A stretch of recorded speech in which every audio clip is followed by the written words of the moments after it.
Tem uma vontade irresistível de saborear a melhor informação? Dos artigos de opinião até ao acesso antecipado aos Podcast Plus e muitas mais vantagens em ser assinante Observador. Desfrute de tudo como se fosse a última dentada.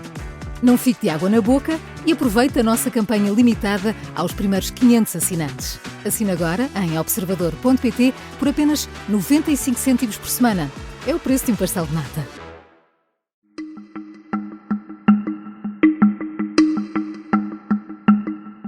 Esta é a história do dia da Rádio Observador.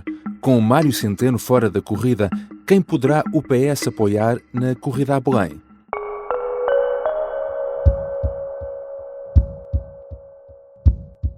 Hoje o momento está mais amadurecido e aquilo que eu lhe posso dizer é que eu não vou ser candidato à Presidência da República, não vou apresentar nenhuma candidatura à Presidência da República, não está no meu horizonte que isso aconteça.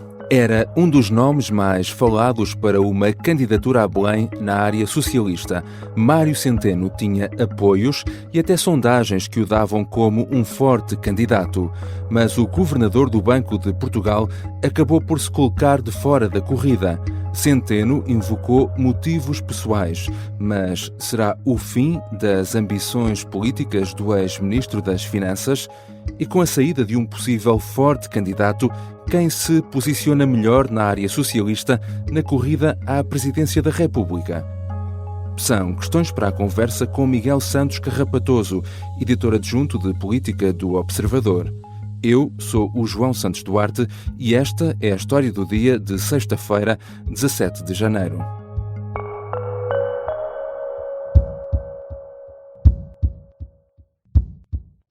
Olá Miguel, bem-vindo. Olá João. Miguel, a notícia aqui não é o anúncio de uma candidatura, mas o anúncio de uma não candidatura. Que motivos invocou Mário Centeno para não se colocar na corrida a Belém? Não deixa de ser surpreendente a forma e os termos com que Mário Centeno se colocou de fora da corrida à sucessão de Marcelo Rebelo de Sousa. Essencialmente, o que o ainda governador do Banco de Portugal disse foi que está essencialmente focado na sua especialidade, política económica, falou longamente sobre isso e também chegou a utilizar o argumento chegou a dizer que consultou a família, portanto se aconselhou com os seus mais próximos e acabou por decidir não entrar nesta corrida presidencial. Essa é uma decisão pessoal que é tomada dentro do meu círculo pessoal, da minha família, daquilo que é a visão que eu tenho pessoal e profissional de mim mesmo e daquilo que eu quero fazer no futuro. De resto, esse anúncio foi feito durante uma entrevista à RTP. Foi um momento claramente pensado, não é? Aliás, vendo a entrevista, quase que até podemos usar a palavra coreografado. E acho que os nossos ouvintes e leitores gostam sempre de ouvir e de perceber estes detalhes. Os bastidores também, não é? A entrevista ao jornalista Vítor Gonçalves, a grande entrevista, é assim que se chama o programa, passa sempre na RTP3 às 11 horas da noite. Geralmente a RTP partilha sob embargo, naturalmente, a entrevista para que os jornalistas de outros órgãos de comunicação social possam preparar notícias sobre a mesma entrevista. Isto às vezes acontece, nem sempre, mas às vezes acontece. Desta vez a regra foi não enviar a entrevista nem sob embargo. E portanto já isso fazia prever que dessa entrevista pudesse resultar uma grande bomba. Ao mesmo tempo houve uma clara preocupação de deixar as questões presidenciais para o fim da entrevista. Houve ali um crescendo de tensão e percebe-se que Mário Centeno não queria que a sua entrevista ficasse apenas reduzida à sua não participação na corrida presidencial, naturalmente que ficou, como bem sabemos, mas teve a oportunidade de, numa primeira parte da entrevista a Vítor Gonçalves, falar sobre outros temas que não a corrida a Belém. E queria falar também. Obviamente. Quão séria chegou a ser esta possibilidade de Centeno se candidatar com o apoio do PS? Existiram conversas com o secretário-geral socialista? Existiu um almoço com Pedro Nuno Santos. Mário Centeno nunca disse que sim, que estava com muita vontade de ir a votos, mas também nunca disse que não. Publicamente foi mantendo a porta aberta, um tabu presidencial, teve várias oportunidades para matar o assunto e não o quis fazer, e sabemos que isso em política é um indício bastante revelador. E depois havia gente a trabalhar ativamente na protocandidatura de Mário Centeno. Figuras como Nóbrega Guedes, associado e com uma vida toda ligada ao CDS, mas também figuras do Partido Socialista, como Adalberto Campos Fernandes, entre outros. E Marcelo Grilo, claro, entre outros.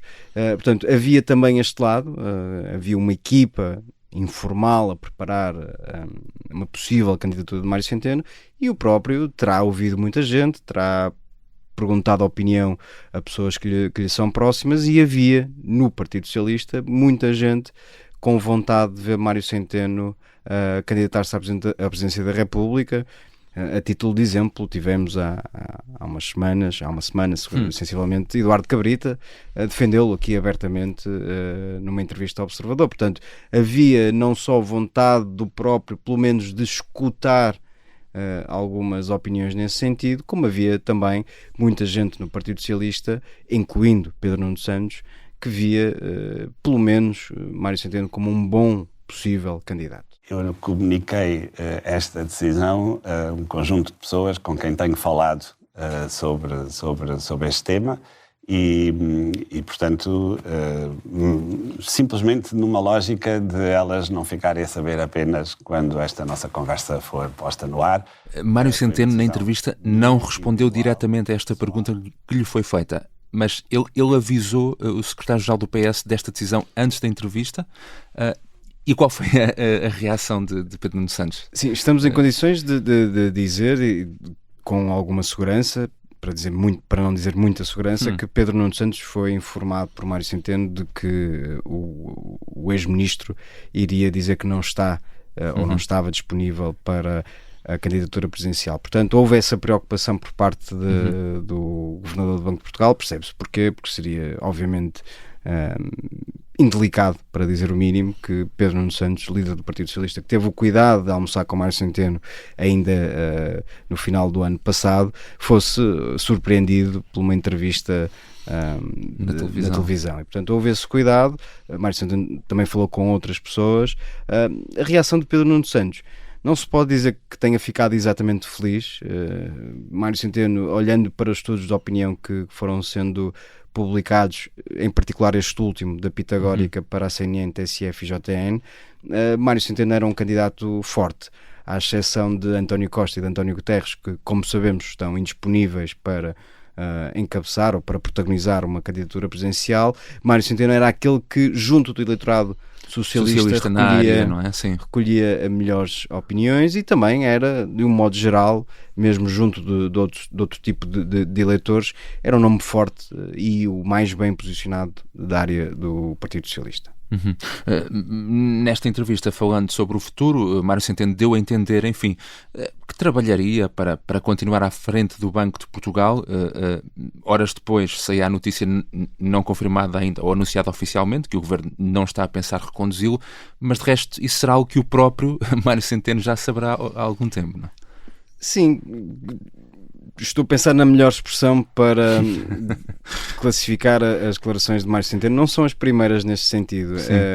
Já em 2025, em 2024, portanto no ano passado, Mário Centeno tinha dado uma entrevista no verão ao Expresso, onde manifestava a vontade de continuar no cargo. E já desde essa altura que Mário Centeno sabe perfeitamente que não vai ser reconduzido. Portanto, é uma não notícia. Na altura, o Observador procurou saber a opinião do Governo sobre essa possibilidade, e a partir do núcleo de aconselhamento de Luís Montenegro respondeu-se que as declarações de Mário Centeno eram uma desfaçatez. Portanto, nunca esteve em cima da mesa a hipótese de ser reconduzido como Governador do Banco de Portugal. Mário Centeno sabe isso perfeitamente, e quando diz publicamente que gostaria muito de ser reconduzido, no fundo o que está a tentar fazer é criar um embaraço a Joaquim Miranda Sarmento, Ministro das Finanças. Os dois não se suportam, para usar um termo simpático, e a Luís Montenegro, que já tomou uma decisão, não necessariamente sobre o sucessor de Mário Centeno, mas sobre a sua não continuidade no Banco de Portugal. Já regressamos à conversa com Miguel Santos Carrapatoso, o editor adjunto de política do Observador. Na segunda parte vamos falar também sobre como se configura agora o campo dos possíveis candidatos às presidenciais na área socialista, depois deste anúncio feito por Mário Centeno.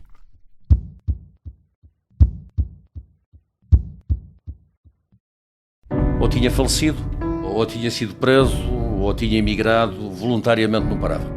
Esta é a conturbada investigação ao assassino em série que há 30 anos aterrorizou o país e desafiou a PJ. Uma história de pistas falsas, escutas surpreendentes e armadilhas perigosas. Episódio 5. Um roubo na sala de autópsias. A Caça ao Estripador de Lisboa é uma série para ouvir em 6 episódios que faz parte dos Podcast Plus do Observador. É narrada por mim, Inês Castelo Branco, e tem banda sonora original de Mário Lajinha. Os Podcast Plus do Observador têm o apoio da Kia. Estamos de regresso à conversa com Miguel Santos Carrapatoso.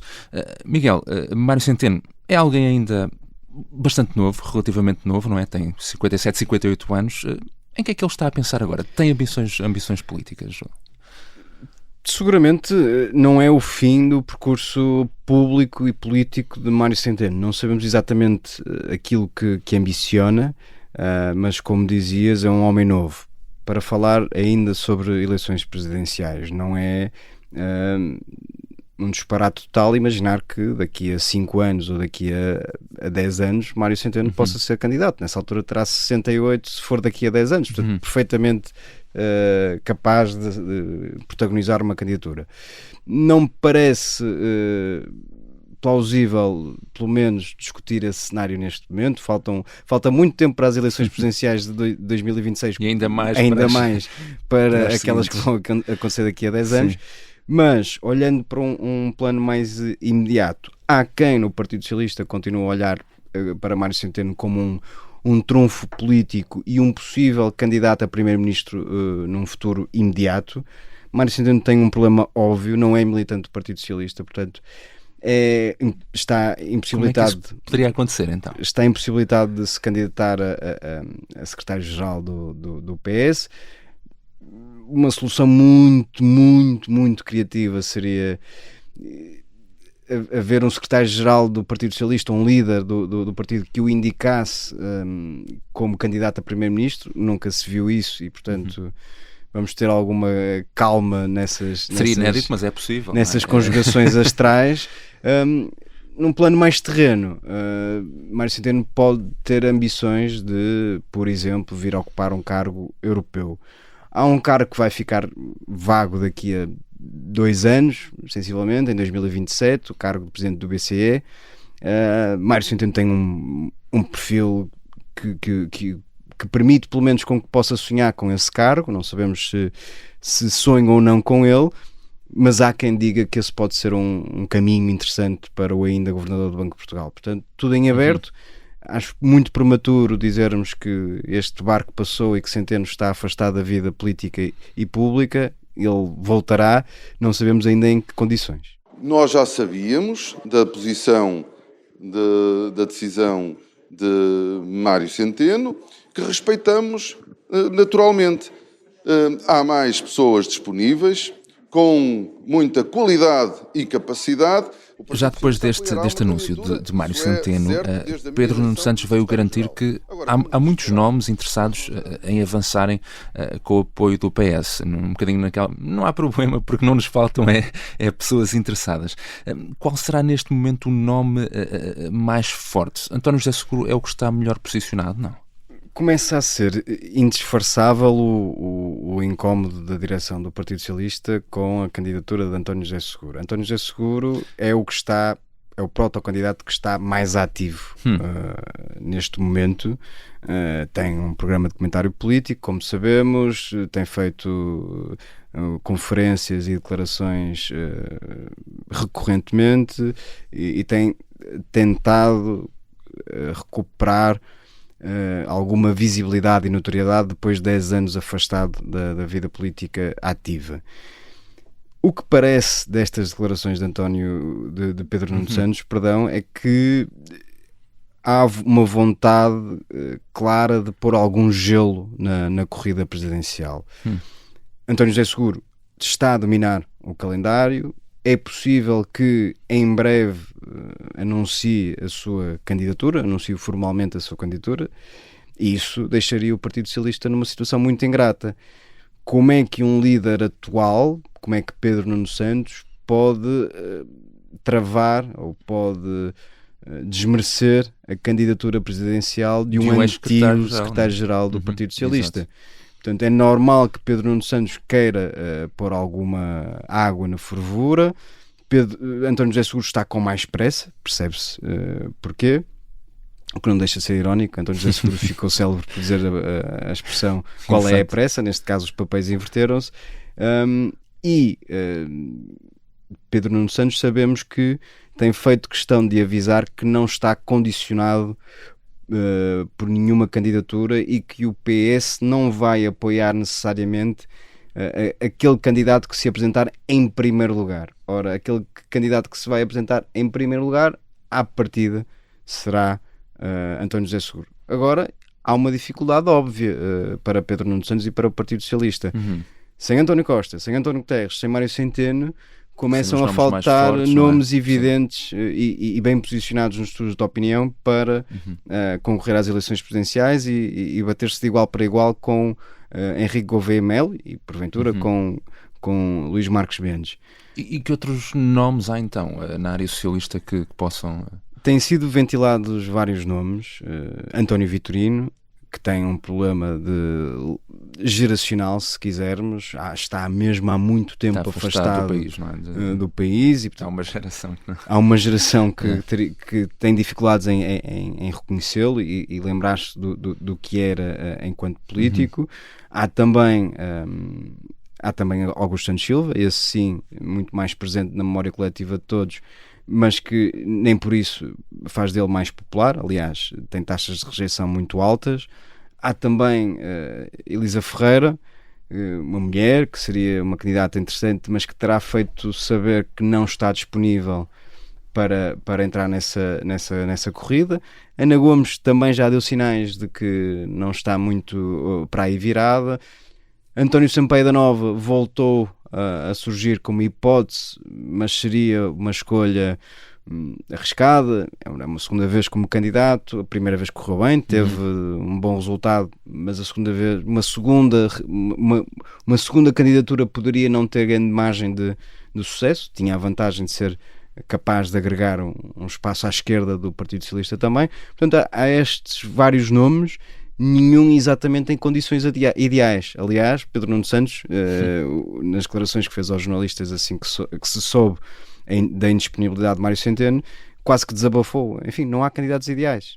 Haverá mas não há candidatos ideais. Portanto, todos têm defeitos, todos têm méritos. Há muitos interessados, mas não há um candidato consensual e agregador e com evidentes hipóteses de ganhar umas eleições que são importantes para o Partido Socialista, que já não está, ou já não ocupa o Palácio de Belém há 20 anos, desde Jorge Sampaio. Estas eleições são muito importantes para o Partido Socialista.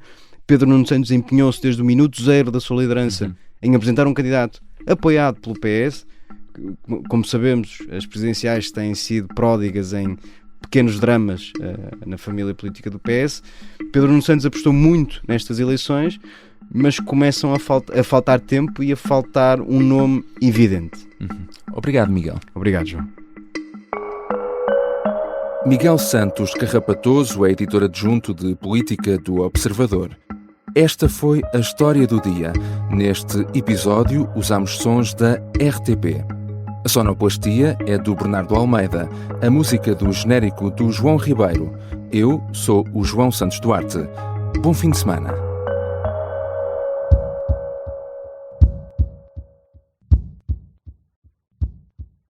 Se gostar deste podcast, pode seguir, dar 5 estrelas e comentar o episódio na Apple Podcasts ou no Spotify. Pode também subscrever e gostar no YouTube. Assim recebe uma notificação sempre que houver um novo episódio.